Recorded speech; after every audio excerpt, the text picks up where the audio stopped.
everyone. Thank you so much for attending the City of Malibu's Home Ignition Zone seminar. This is part of the city's National Preparedness Month efforts. This session is being recorded and will be available on the city's website at www.malibucity.org/prep, PREP month at the beginning of next month. October 1st, I believe it's Friday. With that said, it is my absolute pleasure to introduce Gabe Echeverry, who is our fire safety liaison and a wonderful asset to the city. With that, Gabe, please take it away. All right, well, good afternoon, everybody. Like Sarah said, my name is Gabriel Echeverry, and I work here at the City of Malibu. I'm a part-time position in the Fire Safety Liaison Office. Before we get started, I would like to give a big shout out to my co-worker, Sarah Kaplan, who does an amazing job putting these together. She's putting together many different drills and informational meetings this month. So thank you very much, Sarah.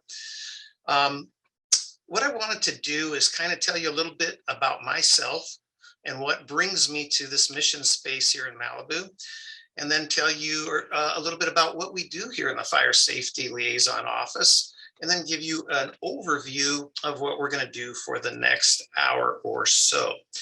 So what ties me to this mission space of being a fire safety liaison is that I was a career firefighter for 34 years. I started with a small agency in San Diego. Then I transferred up to Santa Monica for 5 years. And then I finally landed my final destination right here in Los Angeles County for a little over 27 years.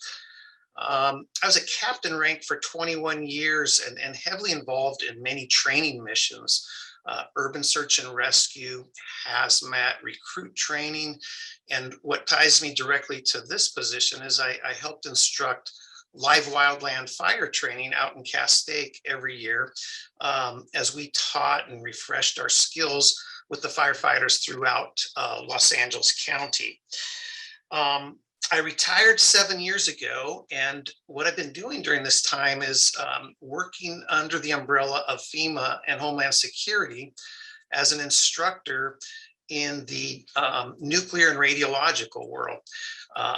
We taught responders from all over the country and literally from around the world, including Interpol, how to handle these type incidents. And I've been doing that. I kind of failed retirement and miserably. And I was also working part-time with UCLA, teaching hazardous materials courses.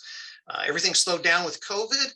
And a friend approached me about this position and said, I think you might be a good fit.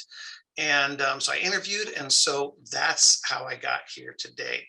I've only been here for a couple months. I'm enjoying my time, and I look forward to meeting a lot of you out in the field with some of the things that we're going to talk about today. I work here with my partner, Chris Broussard. Some of you may have met him. He is the full-time position. He replaced the original position holder, which was Jerry Vandermeulen. Some of you may have met him. So Chris and I work together. What do we do here? Well, we do a couple things. We try to secure grants, both federal and state grants, to help us get monies to the city of Malibu to fortify our city from future wildfires. We're always going to have wildfires, but we're trying to secure these grants to start programs. And I'm proud to say that before I was here, they secured 2 grants, and we've already got some programs enacted from that. We are on the verge of a 3rd large grant, and we'll be able to do some amazing things with that. The other things that we do is we do all things with safety, as our name implies. So we talk about fire. We can come to your house, talk to individuals, talk to groups of neighbors, talk to homeowners associations, board of realtors, you name it. We're glad to come out and talk about anything related to fire safety or earthquake preparedness. So that's the second thing we do. A third thing we do that's really important is we act as liaisons, as our name implies, with the Los Angeles County Fire Department. Here in Malibu, the assistant chief, Chief Smith, we liaison with him and his assistant on a regular basis, not just emergencies, but on day-to-day basis, keep each other aware of what we're doing. And I was kind of a natural fit for that, fortunately, because I happen to work for LA County, so I know the culture and I know most of the upper staff there. The last thing, and perhaps the most important thing I feel that we do here, is that we perform home ignition zone assessments. And I'm going to go in depth of that at the end of this hour or so, but I just want you to know that we can come to your house and go through all the things that we talked about here, and I'll get into that at the end. So that's what we do here. What I'd like to do today is I'd like to show a few brief videos to kind of give some background on how we ended up in this position, why we're here, what we do. I would like you to remember that if you don't catch something in the video, you don't understand, you can't hear it, jot things down, and we're going to have a question and answer period with Sarah at the end. And we'll save all those questions to the end, and we're going to go through these videos to put context onto what we're talking about. So some short videos we're going to look at, and then I'm going to walk you through the zones that we look at when we come to people's properties for inspections and for fires, how we look at them and evaluate them. And then we'll actually walk through a house and look at the vulnerable parts of a house and what we can do to fortify our house. So we'll look at about 20 problem areas, and then we'll offer solutions and go through them. So that's where we're going today. I also, if we have time, I would like to touch on 3 laws that are in the works, or a couple have already enacted, 1 local ordinance and 2 statewide ordinances that will affect us particularly here in Malibu. So we were going to get into that. First, I'd like to show you a short 4-minute video. So go ahead and grab your popcorn and a drink, and we're going to watch Dr. Jack Cohen, who is a retired U.S. Forest Service scientist, who's kind of considered the godfather of what we do in this home hardening world. He had a tremendous amount of experience. He took input from firefighters around the country, and he was able to test a lot of things in laboratories in addition to on fire grounds. So we're going to watch this video, and there's a couple key points I'd like you to take away from the video. Again, it's about 4 minutes, and everything he talks about, we are going to go through again and again. So let's go ahead and start that video. It's a matter of changing those conditions of the house and its immediate surroundings. There's a lot that we can do to the little things to our house and its immediate surroundings in order to reduce the ignition potential of that house.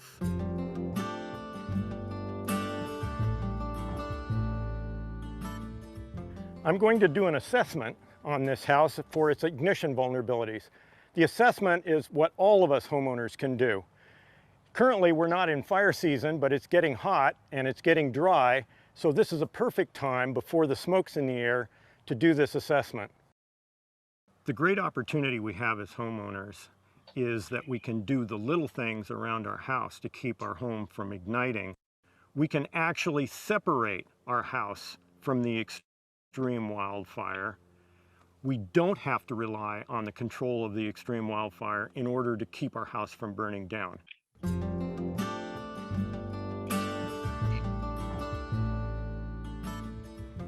Over the last 30 years, my colleagues and I have done research involving laboratory experiments, field experiments, and post-fire disaster assessments to quantify and qualify the relationship between a wildfire and a destroyed home. What we found is that the high-intensity flames, more than 100 feet away from the house, are largely incapable of igniting the house directly. It's the little things that seem to be destroying the houses. The burning embers we call them firebrands, lofted out of the high intensity wildfire to land in the community, sometimes directly on houses as well as the surroundings. It's not 100-foot flames, it's a pile of firebrands that would fit in the palm of our hand. So my colleagues and I designed a firebrand, an Ember shower demonstration. We have a full-size house. It's got bark mulch and pine needles around the base. It's got pine needles in the rain gutters. It's got pine needles on the roof. We have an Ember generator that then casts a brand blizzard at this house.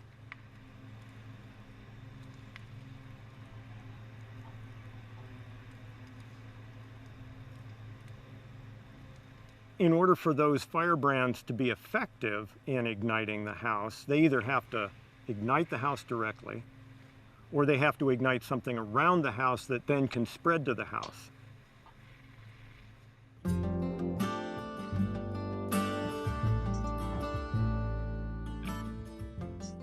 The main factors determining this home's ignition potential are right here. The home's characteristics,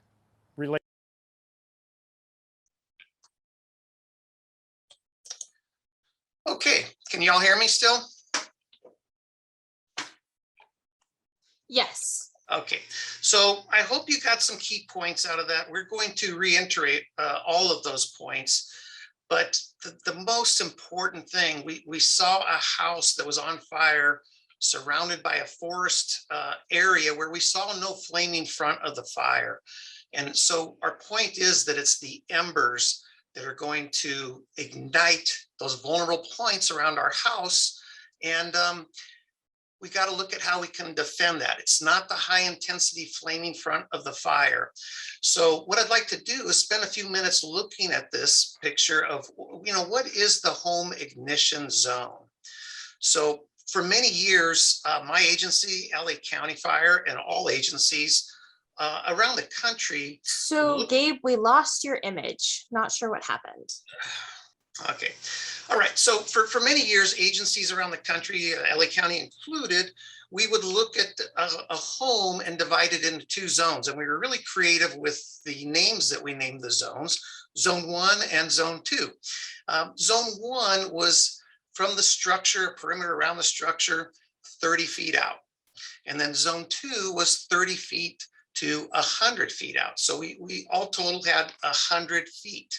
As we can see with this slide, it's now divided into 3 zones. And that is because of the work that Jack Cohen's doing. And now that we know that it's the embers ahead of the fire and how critical that first 5 feet around the perimeter of a house is. So we've added a 3rd zone. It really doesn't matter if we remember the names, but we call that first one the intermediate zone. And as we move out from it, the first one's the immediate zone. And then as we move out from there, that's the first 5 feet. Then we go 5 feet to 30, that's the intermediate zone. And then from the 30 feet, we go out to 100. So most of the things still apply, but we're just really focusing in on that first 5 feet. We've got to pay attention to all of them. But what does that mean to us as citizens of Malibu and from neighboring areas that live in these very high fire hazard zones? What it means is we have to kind of rethink the perimeter of our house, that first 5 feet. The biggest change that's coming, and it will be a state law in about a year, in 2023, in January 2023, is that we want to remove all flammables and combustibles in that first 5 feet. Why give the embers a chance to ignite our homes? So we want to remove things like wood chips. We want to remove bark, and we want to kind of make it more of a hardscape. We want to use decorative rock, pavers, colored stamped concrete would be some examples. Decomposed granite some people are doing, but this is because of a concept in the fire service we call the continuity of the fuel. What is one fuel's relationship to the next fuel? And this can be in a horizontal or a vertical plane. So we want to create a fuel break, if you will, around the house to protect it. And that so that there is no fuel continuity there. We're going to look at some other factors that play into that. So that's the first 5 feet. No shrubs, no flammables, no combustibles. And, it's going to take some creative imagination to do this, but it really is going to be a huge payoff in protecting our house and its chances of survival. When we look at the 5 feet out to the 30 feet, this is going to be an area that we can start putting shrubs, grasses. LA County Fire Code says we can put grasses up to 3 inches in this area. We want to put shrubs that are probably no more than 18 or so inches. We want to focus on shrubs that are not very flammable. Succulents are a very good choice here. We actually have some built-in fuel breaks you can see in this picture here. Driveways, walkways, pathways, dirt barriers. Those are already breaking up the continuity of fuel for us, but we want to make it even better in that 5 to 30 feet. This is where we also find our wood piles, firewood. We want to put it out at about 30 feet from the structure, and ideally want to have our propane tank also 30 feet out. It's in this area where we have shrubs that we want to keep them limbed up from the ground. Many of us plant shrubs and they go to the ground, and what happens is leaves blow and yard debris. They gather up around these areas, and then we can't really see them, and that's creating quite a good target for these flaming embers. So we want to eliminate that. So that's the intermediate zone. Then we look at the 30 feet out to 100 feet. And this is where we can get more creative, do more things. This is where trees come into place. But we want to make sure with trees that we follow a couple of key codes, and that is this. We want to limb trees up from the ground. 6 feet off the ground is the recommended limbing up from the ground, because if we have trees with branches on the ground, we're back to that continuity of fuel where grasses can start shrubs, and shrubs can start tree limbs, and tree limbs can start the house on fire.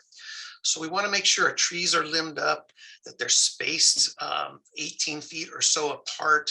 If they're over any walkways or driveways, we want to have them limbed up 16 feet so that fire trucks can have access to them. We also still want to work on spreading out our fuel beds in this area and give that continuity, or the lack of continuity, a chance to work for us. So we want to eliminate the targets, and this is what we look at with these zones. So we mentioned a little bit about trees. We do want to make sure that we clean dead debris, dead growth from trees. That is absolutely critical that we do this. This is a huge fire hazard. We were out today looking at several dead trees in town, and we do this every day actually, and that is a fire hazard. We want to look at different groups, and I think Sarah's going to give us some links at the end. Firewise.org, Ready for Wildfire, and LA County's own Ready, Set, Go programs are things that we can look up online to help with this.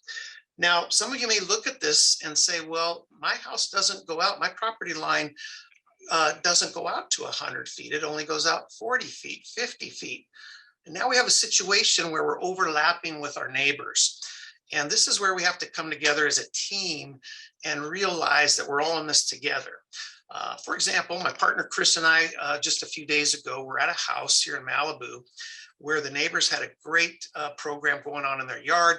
Their firewood was well away from their house. Matter of fact, it was so far away, it was up against their fence, which put it within 30 feet of their neighbor's house.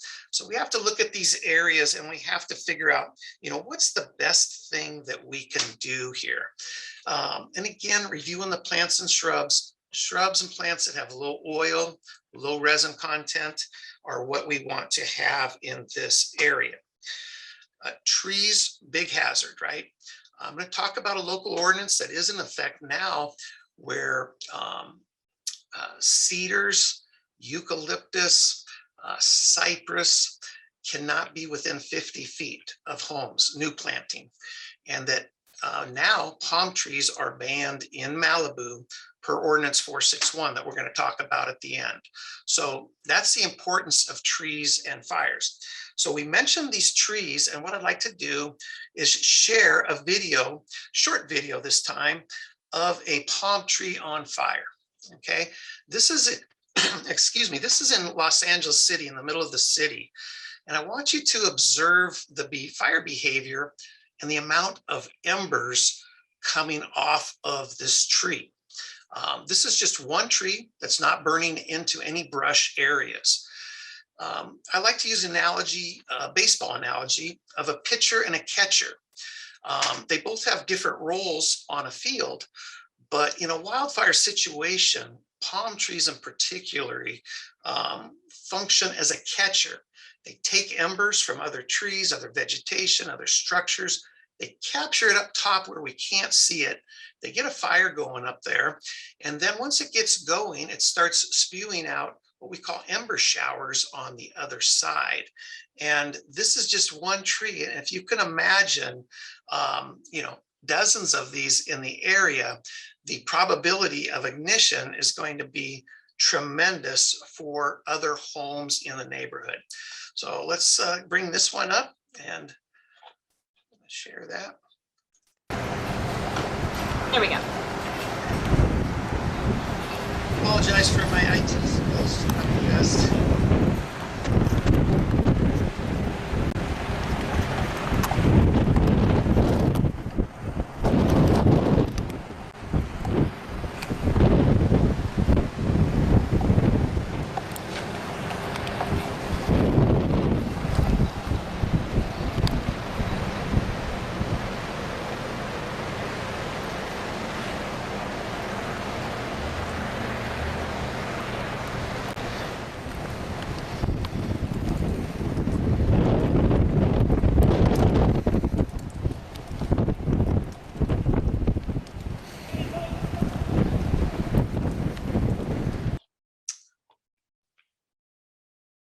Okay, I think you got the ID there on the palm tree hazard. Now, I get it. Palm trees are iconic to Southern California, and let's bring that up. And they're particularly to coastal areas, and they're so iconic to Southern California that if you go to In-N-Out Burger, they're even on the cups there. So it's just so hazardous. So if you do have them on your property, the best thing that we can do is to keep them limbed up. We call it the dead growth that comes out. We call it a beard. It's critical that we eliminate these, the dead growth on them. They have a tremendous fuel potential. And as firefighters, some of these palm trees can be 100, 120 feet high. And we cannot reach them with our streams in the extreme windy conditions. So I hope that drives home the point about the ember production that they can do. Okay, so can you guys all see the picture of the house on the screen there? Yes. Okay, so I want to talk about, I think this is the main thing why we're here today. This was a sketch taken from an actual house, and I'm going to tell you later what happened to this house and why. And we're going to go meticulously through step by step all of the 20 or so spots, what the hazard is, and what we can do to help eliminate it or at least mitigate it. So as homeowners, we often look at the front of our house. That's kind of our showpiece, right? We have it nice, neat, and tidy, and maybe even from a fire point of view. And sometimes I've noticed that we don't pay as much attention to the backside of the house. So we need to look at this from a 360-degree point of view. And not only 360 degrees, but also on top of the house. And what topographical features are near our house, and how does what's going on at our neighbors' homes affect our home? Okay, so what I'm getting at is we have to pay as much attention to the backside of these homes as we need to do, or maybe even more so. And here's why. I go to many homes here in Malibu over the years on fires, and in my new role here with the city. And many homes back up to canyons, okay? And these canyons can be a big hazard to us and a major threat to our home, especially if they are in what we call alignment. And when I say alignment, I mean in alignment with the east winds that blow in the fall. And if we have topographical features in that canyon that we call draws that come up to our house. So the reason I'm getting so into that is this: fire burns about 15 times faster uphill than it does downhill. And fire is influenced by the topography, it's influenced by the wind and the humidity. But it's critical to remember that on these steep canyons behind homes, that this fire, if it's starting below, creates its own weather system. I've seen it here in Corral, I believe in the I forget which fire, but up in the Malibu Bowl area, I was there. And I've seen it a few times in Santa Clarita also.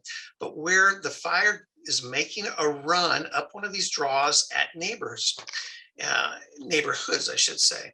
And what it does is it preheats the air in front of it. It's drying out the fuel in front of it. So it's basically just ready to explode, and it literally does. So it already has that wind component and the temperature of the day and the humidity, but it's creating its own. Several years ago at that Corral fire I just mentioned, when it came up, we were on the protecting some homes that were going to be immediately impacted. And I'll never forget the noise. It was like the sound of a freight train coming up. And so you could imagine what that's going to do to the homes. We had 150-foot flames that were cresting the ridge of the canyon. So that is my spiel on let's not neglect the backside of our homes. They can be more important than the front in many cases. The other thing I want to talk about before we get into the meat and potatoes here that's not on this slide is that LA County Fire Code requires that we have an address that's visible from the street. This needs to be 4 inches in height with a 1/2 inch brush stroke width. And what happens over time is that some of these address signs, where they're exposed to the weather, they're covered in vegetation, they get hit by maybe irrigation systems, the paint dries out, they become sun bleached, and they might not be seen as well. So it's critical, especially here in Malibu, that we really have a prominent address. I can tell you for sure that your local fire stations know where you are. They know the 100 blocks. They know the addresses, how they run. But as we well know, in large events that we've had over the years here in Malibu, we get help from outside agencies. So we want to give them the best chance they can to get to a given address. And this really isn't just for fires. Remember that this could be for medical emergencies at your house. So we want to make sure that the firefighters can see your address. Okay. So again, this home was a sketch of a house that actually burned down. You can see forest growth all around the house. I've seen the actual pictures of this home. And this house was stem to stern involved in fire. And what was really disheartening is that none of the immediate forest around the house was on fire.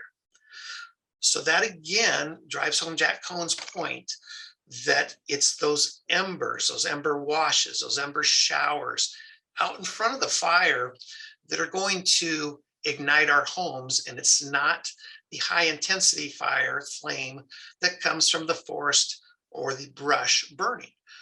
We know that these embers can travel well over a mile in the air. So it's a very sad sight, and we want to prevent that. And the way we do that is hardening all these things that are labeled on the home. So let's get ahead and get into it. I'm going to point my cursor to the various parts. So here in number 1, we're looking at the roof. Now, roofs, because of their sheer size and the angle of them, whether they're flat or pitched, are susceptible to the most embers that are going to be produced by a fire. Think about embers hitting the side of a building, a stucco, a brick building, or a stone building. They're going to fall to the ground. Can they ignite things on the ground? Yes, but they're not going to attack the roof. The roof is just very, very susceptible. So I think we're all mostly pretty good here in Malibu. We all want to have what's called a Class A roof. Class A roof is things like composition shingles, Spanish tiles. Some people have gone to concrete roofs. I've seen many metal roofs going up on several of the rebuilds just today in Latigo Canyon. These are all the highest rated for fire safety. And I think we're good with this. I don't think we see any of the old shake shingle roofs around anymore. So that's a good thing. So we want to make sure that we have the best quality roof we can have. Now, something to talk about here is number 2, just below it. We're talking about roof openings. What does roof openings mean? Well, roof openings is the whole edge where the roof overhangs the exterior walls of a home, okay? And this is where we can get various openings. How do these happen? For instance, just through time, maybe poor workmanship. Maybe the last year we put up Christmas decorations, we've stepped on tiles and cracked them. Not that I've done that myself, but yes, I have. But there's many ways that they can become dislodged, I should say. So they create openings. What is so hazardous about that? It would be a shame to have a Class A roof and then to have rodents or birds bring nesting materials into those areas. And even if they don't successfully establish a nest, they're certainly going to leave kindling on the roof. And so we want to inspect that. We could have a roofer out to do it for us, or we could take a look around, and Chris and I can certainly help you with that when we come to your homes. But roofers can put what they call bird stopping into these gaps, or they can reattach tiles. So we want to make sure that our roof is tight. It would just be tragic to lose a home due to that. Next, let's look nearby there. Up here, we have what we call roof debris on number 3. We see pine needles, leaves, sometimes small twigs. These are constantly falling on roofs from trees that are nearby, whether they're on our property or a neighbor's property. And they often just blow from one side and go right off. But when they hit areas like dormers in this picture, or over here with skylights, they can get lodged. And that is something that we have to really look at and keep our roofs clean. Now, I know many of you are probably thinking, what about rain gutters? We are going to talk about those in just a minute. But to finish off with the roofs here, remember that the LA County Fire Ordinance calls for no limbs within 5 feet of any portion of the structure, 5 feet, and no limbs within 10 feet of the chimney opening. So those are some really pretty key points that we want to keep in mind. Not only are they fire code for LA County, but they are also best practices, okay? As we move across the roof, we look over here to number 4, skylights. You know, skylights are wonderful things. They bring natural light into our house, and they can be a huge hazard for us. Many skylights are plastic. They were cheaper. And as we know, what does plastic do when it's exposed to heat? It melts. So in this picture, we have a plastic skylight, and it did melt, and it's just kind of like a wide highway for embers to come into our house. And at that point, we would stand no chance. So how do we harden that area?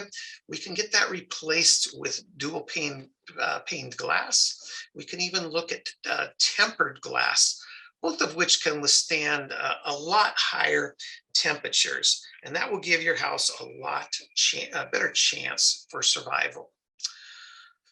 Something very important is on top of the chimney, we want spark arresters.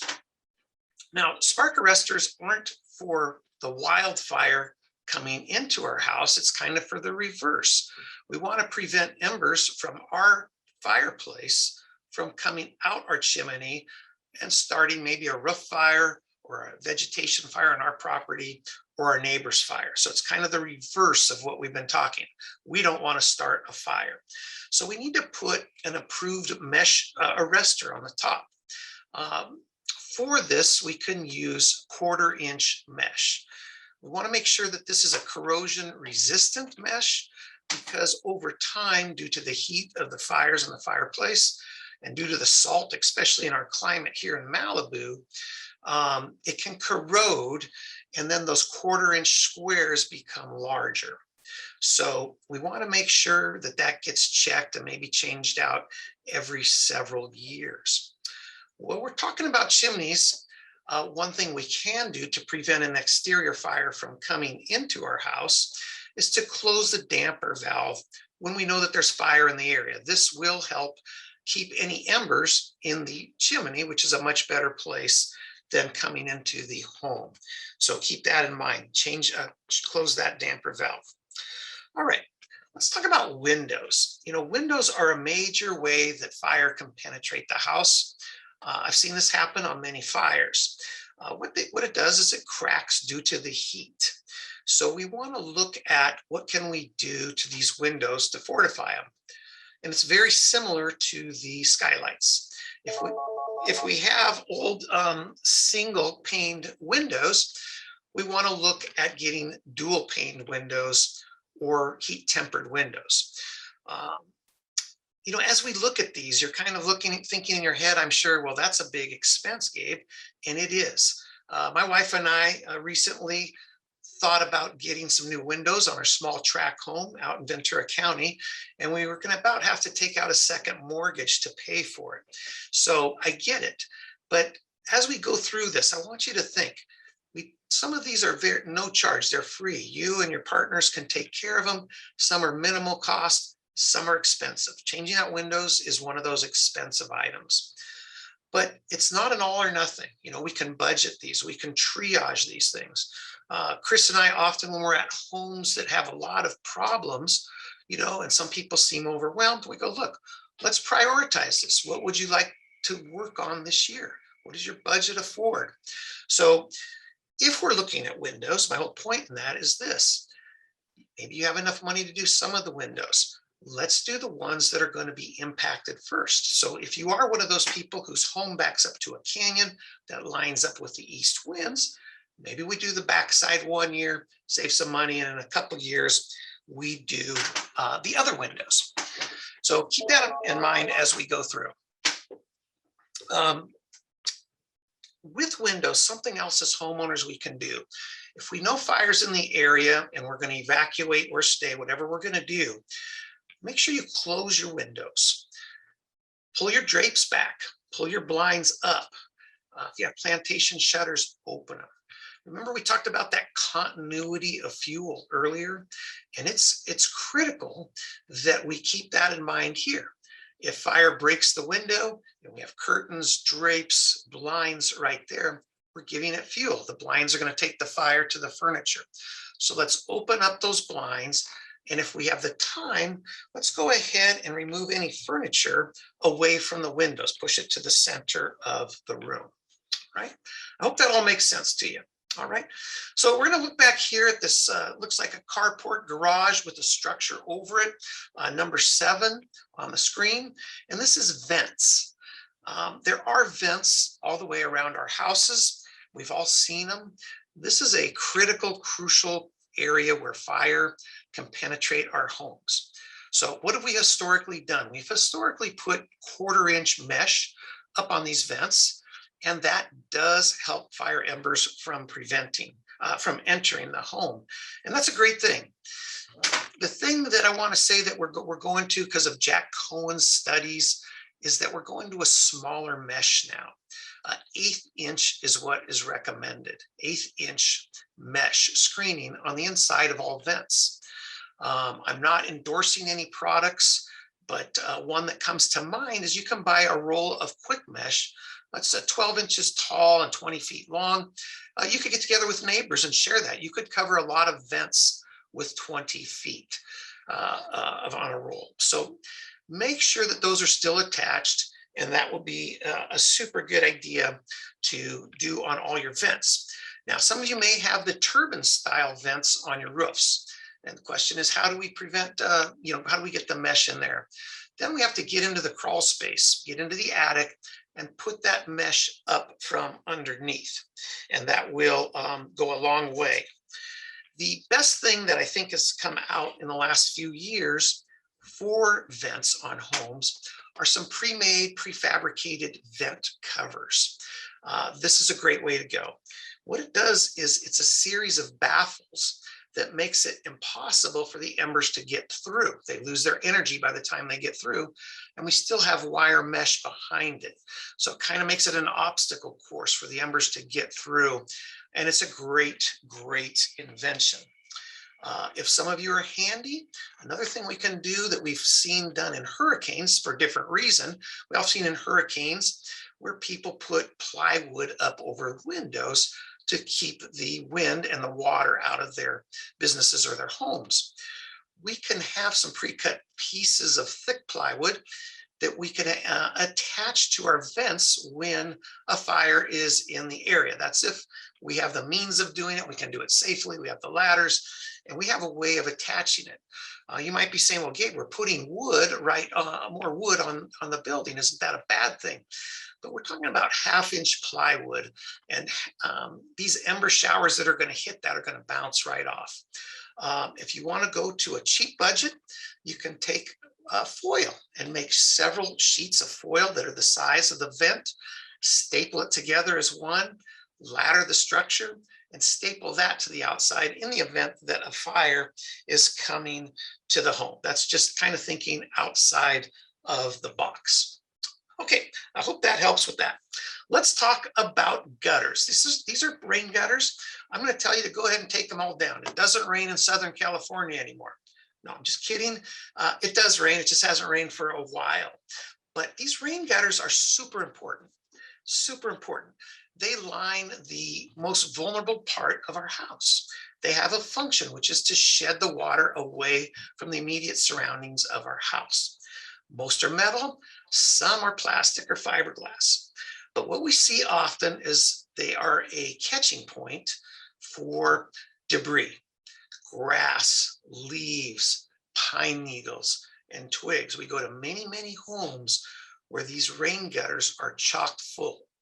So again, why would we have a Class A roof, do all these other great things, and then put kindling right on the most vulnerable point of our house? So this is critical that we keep these areas clear. It has to be done regularly. If you can do it yourself, great. I'm sure there are people that you can hire that can do this for you. But we want to keep them clear.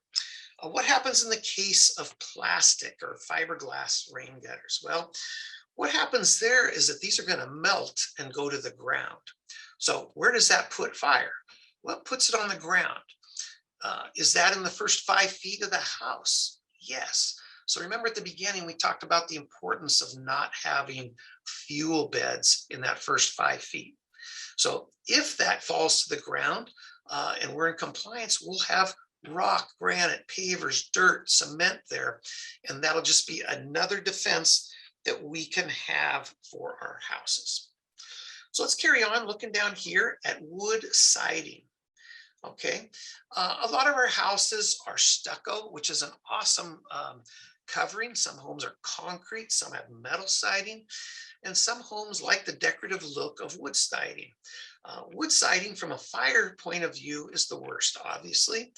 And it takes a lot of maintenance. Sometimes these boards get dried, they get cracked. We have to maintain them, replace them. And if you get to that point and you have wood siding at your house, you know, there are other alternatives out there that are much more fire safe. One product is hardy boards. They're lightweight concrete fiber board. And there's other composites that you can do that can greatly, greatly enhance the siding on your house. We've got some wood pile over here, number 10. We talked about firewood and maybe some scrap wood. We want to have that at least 30 feet away from the home, but of course we don't want to put it right next to closest point to our neighbor's home. That's critical. Why would we put more kindling next to the home? Patio furniture can be a big hazard on these fires. Patio furnitures have, they have parts that are combustible, mainly the cushions. Often the rest of it is plastic and metal.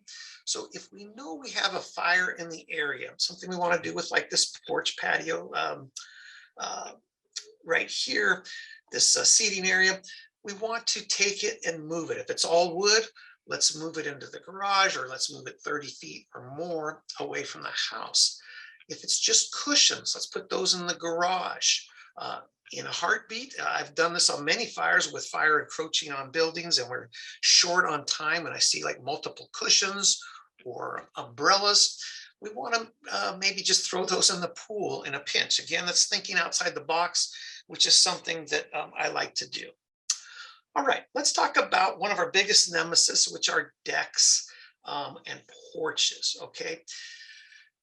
You know, these are often wood. They take maintenance. If you like the look of wood, I get it, I do. But when it's time to swap it out, go with as thick of a wood as you can. Go with 1 inch thick. We were at a home recently where a homeowner here in Malibu put some Brazilian hardwood on his deck that was very similar to this house here. And that will make it more resistant to burn. But there are hardy boards, that lightweight concrete that look pretty good. And there's other composite materials that we can do. The problem with porches and decks is that debris goes underneath, right? Wherever the wind blows debris, that is where those embers are going to go. Just keep that in mind. And you can see this porch easily could have a bunch of debris under it. Many homes in Malibu here have decks off a second story that are facing right into a canyon. A lot of debris can go in there. Many people store things in there, flammable and combustible things. It's a great way to get things out of the house, but it's not a good idea because anything that's attached to our house is part of our house. So decks, porches, gazebos, wooden handrails, they're all an extension of our house. So if we have that, we want to do a couple things. We want to put some metal flashing where it ties into the house. Again, this is that continuity of fire, continuity of heat. We want to break that chain. So you can have a handyman put metal flashing where it attaches to our houses. Great idea. Now, what happens with these decks that we have that have 8 to 10 feet gaps underneath and just are going to catch all the debris? What can we do there? I've seen many homes in Malibu that put a lot of wood lattice to cover it in, and it looks pretty good. But wood lattice is a very thin wood, very combustible wood usually. So we want to stay away from that. Some options would be to use something that's non-combustible. We could theoretically put some screen mesh that we used on the screens for some areas, but we don't want to add more fuel to the fire. So those are the key areas with the decks. We want it, we don't want it. I've seen many fires here in Malibu and around the county that the house looked good when we were there, and we found out later that there was fire under the deck that was just kind of getting going, and we moved along with the flaming front, and then we look back and a part of a house is igniting. So we want to prevent that and give ourselves the best possible chance. All right, what about accessories that we have on our porches? We look at things like potted plants, rugs, dry decorative flowers. These are all things that are, and barbecues too, all things that can easily ignite. So when we know that wildfire's in the area, let's go ahead and move those off the decks and patios and porches, move them into the garage or to the edge of our property where they won't be a big factor. Over here, number 16, we have a wooden flower box. A great idea. It brings character to a house. It's an awesome addition, but we want to make sure that we can detach it quickly in the event of fire because, again, that continuity of fire, the continuity of fuel. Why have a fire be able to attack that flower box, break the window, start the curtains behind it, start the kitchen, and now we have a problem. So that's something that we definitely want to move. Okay, let's talk about vehicles for a minute. Actually, we're going to talk about vehicles for a few minutes. This is something I feel very strongly about. First of all, if we have fire that's in the area, and we have our car parked outside, it goes without saying that we want to have the windows rolled up and that we want to have the car backed into our property. If we're going to put it in the garage, we want to back it into the garage. And if we have a electric style motor garage, we want to disconnect the power so that we can manually open the garage and get out of there and not rely on power if an evacuation notice comes. So again, windows up, facing outwards, whether it's on the driveway or not. Now, many of you have lived here many years and have lived through different fires. We know that when fires hit or other emergencies hit, some of the floodings we've had here over the years, traffic jams happen. Evacuation notices are given, and we get down the hill and we realize that we only have 1/8 of a gallon of gas left. So when we know that fire weather is coming, I encourage you to make sure that your fuel tanks are full. In my house, we have a rule. I drive my kids and my wife crazy, but the rule is to never go below a half tank. We never know when an emergency is going to hit. Something that's also related to this is that we want to have a go bag in our car. Everyone in our family has one, a backpack. We put things like an old sweatshirt, old tennis shoes that we were going to get rid of, a space blanket, a poncho for rain, some t-shirts, some socks, some money, a first aid kit, and maybe some snacks, a couple bottles of water, some things that we can stay in the car for up to a year without trading out, some bars, some candy, just things if we're caught up in a hazard. The reason we keep them in a car is A, if we're caught in a traffic jam, or B, if we're just driving around and an emergency happens, we're coming home from the beach, we're coming home from a party, we're not wearing the right footwear to go on a trek. So we want to get into some shoes that give us some durability. One thing I didn't talk about here, let's talk about the eaves of a structure. The eaves of a structure are the things that overhang the external walls. We're all familiar with them. These are areas that embers love to attack. And there's some things we can do. We can check the wood quality. Do we need to replace some of the boards? Do we need to put some heavy duty caulking under there to cover up holes? We don't want to give those embers a chance to get in there. The best thing we can do is that we can do what we call boxing in the eaves. And there's many ways to do this. We can use plywood or that hardy board that I talked about earlier. Sealing off those eaves goes a long, long way to preventing fire from attacking. If we look at the picture out here, we have a flower bed that is more than 5 feet away from the house. We just want to remember that even out here, we want to stay away from the wood chippings. You can see that these shrubs are trimmed up, maybe 1/3 the height of the shrub, which is a great way to keep it clean under there. We don't want those small, low intensity fires starting out there, continuity of fuel going to the porch, catching furniture, going through windows. We want to give ourselves the best chance as we can at survival. Okay, let's look at garage doors back here in the back. Many of us have powered garage doors, folding garage doors, different styles. These offer a pretty good seal compared to the old style garage doors. But what we want to do is we want to go out and look when the garage door is closed and see if there's any gaps on the sides or the bottom. There's products that we can buy at any hardware store that's very easy to install around the garage doors, the sides, and even along the floor. We don't want to allow the embers to get into the garage because generally we store many things that are flammable in our garage, and we don't want that happening. If you do have the older style garage where it's a manual lift, those leave some very large gaps. So make sure that if you have that, see if you can get somebody that can get some Underwriters Laboratory rated material to attach to the perimeter of the garage door to keep it out. Okay. Last 2 more things I want to talk about is fencing. We have some fencing over here, number 22.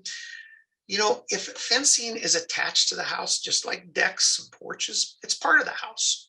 So in this case, we have a wooden fence, and it is that fuel continuity. You know, wooden fences are great. They take some upkeep, some maintenance. We have to replace boards sometimes.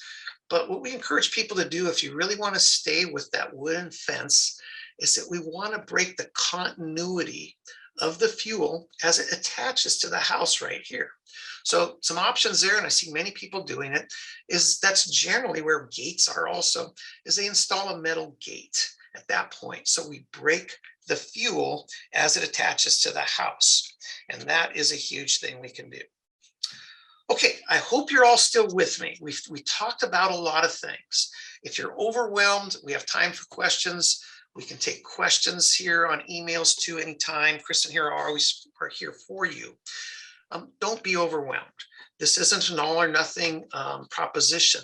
We can do a little bit at a time, and you know, we can budget for it over time. So that's where I'm going to leave it with that. We can come back to any questions with that later that you have. Okay, I'm going to change slides here and go back. So as a time check, it is 4:30. So for those of you who may have other things going on, this presentation is being recorded and will be available on the city's website and on YouTube should you need to leave.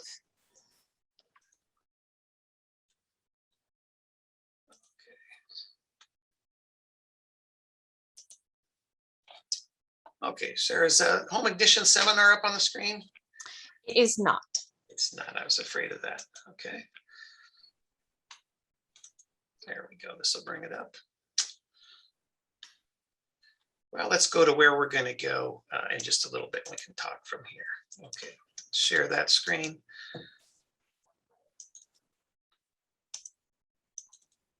Okay, is the Google screen up there?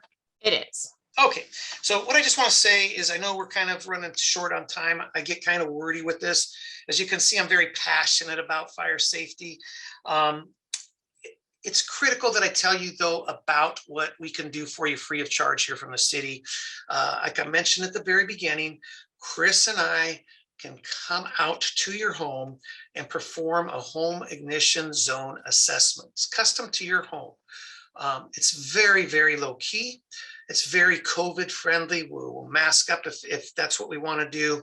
It's going to be all outside. And we'll spend we'll spend as much time as you want to spend. A gentleman the other day had a lot of things going on. We were probably there over 2 hours, but I'd say mostly we spend about a half hour to 45 minutes. And we're going to go over all these things that we just did and do it again with you. They're free. And I just want to show you how we can go ahead and access this. So through our good friend Malibu, we can go through Malibu.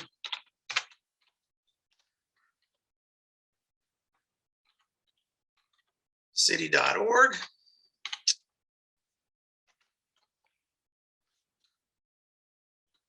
We can look at services. We can look at, go to fire services. We can click on this. And if we scroll down just a bit, we see fire safety down here. We can go to fire safety, and we can come on over from fire safety and go down to home ignition zone assessments. And this is where we're going to end up. It's as simple as that, guys. Even I can do it. So over here on the right side of the screen, it says book an appointment. So I'm going to click on that. And what we do is we preload dates that were available to do these. And you can see I got a prompt here that says the very next available appointment. So if you are in a hurry, you can just go straight to that. Or you can go down to, we can close that, and we can go down to any of the darkened dates. Let's just say the 28th here. We're going to click on that, and we can see that we have 4 time frames available. We say we want the 9 o'clock one, and we scroll down a little bit. We fill out some information, and then we hit the send request button. It's as simple as that, and I really encourage you to do it. It's just time well spent, I believe. I I was going to go through all the ordinances well, there's 3, but any of you that are going to sell a home soon need to know about an Assembly Bill 38 that is in effect as this past July. You need to get a home inspection. This is going to be done through LA County Fire Department. So if you're thinking about selling your home, you might want to plan ahead and line it out, because they're going to be backlogged a good 10 days.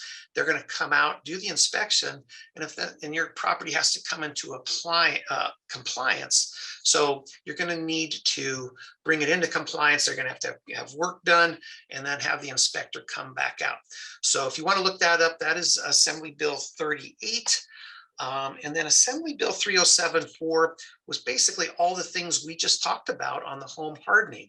And that is through the state, that is going to be fully effective January of 2023. So just over a year from now. And they are going to enforce these in the high and very high hazard areas of California. We have had nothing but catastrophic fires, not just here with our Woolsey fire, but we can look all through the wine country, Central California, Northern California, and it goes on and on. Just tragic, huge fires that are burning bigger and faster than before. So the state has enacted 3074, and I don't really know how it's going to work.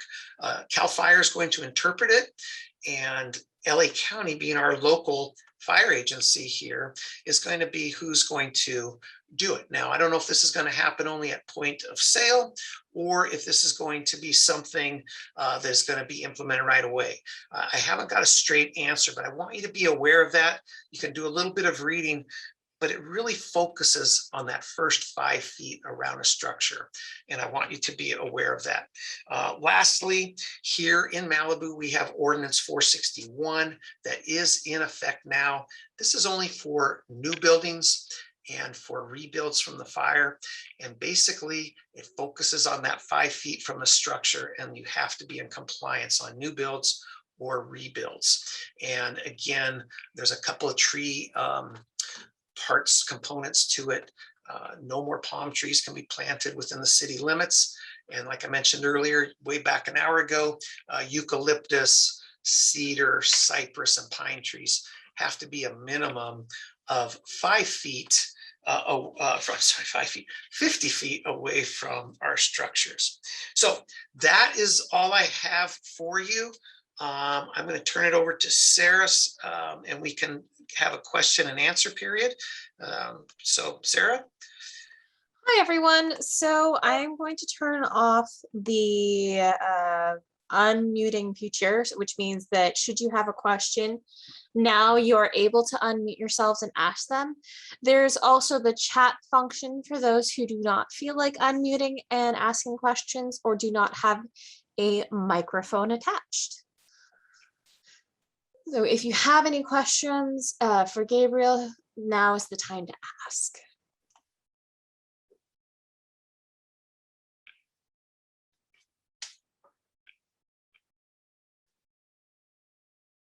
Anybody?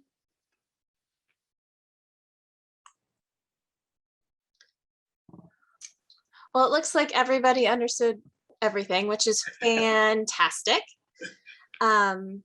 Again, we'll leave it open for a few more minutes. For those who were concerned about writing notes, I will be sending out the links to both videos that were shown, links to resources that were mentioned, and a link directly to the public fire safety page, and to the, oh, my camera's not on.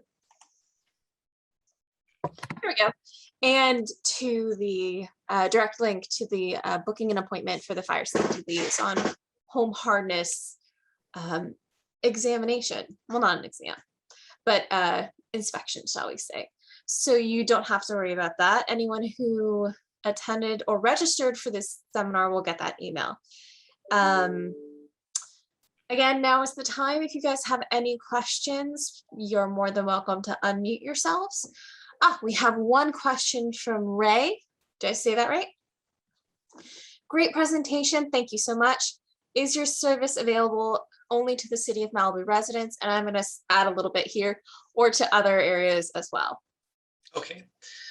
I'll answer that, Sarah. So it is set up for the residents of Malibu, but we do realize that we're all in this together. And we do go outside of the city limits, and we're happy to do that. We've gone as far as Montanito. We go to other areas up the canyons, up in Latigo, all the canyons that are outside of the city limits. We do have to draw the line somewhere. So we've been asked to go down to Redondo Beach the other day on a phone call. A lady asked us if we could go down there. And of course, we can't do that. So there are limits, but let us know where you live. Shoot us an email, and we'll let you know if that's within our range that we can go. We would love to help people because we realize, you know, what affects the people here in Malibu is what people around us are doing. And we are more than happy to help, Ray. Great. Thank you. Welcome.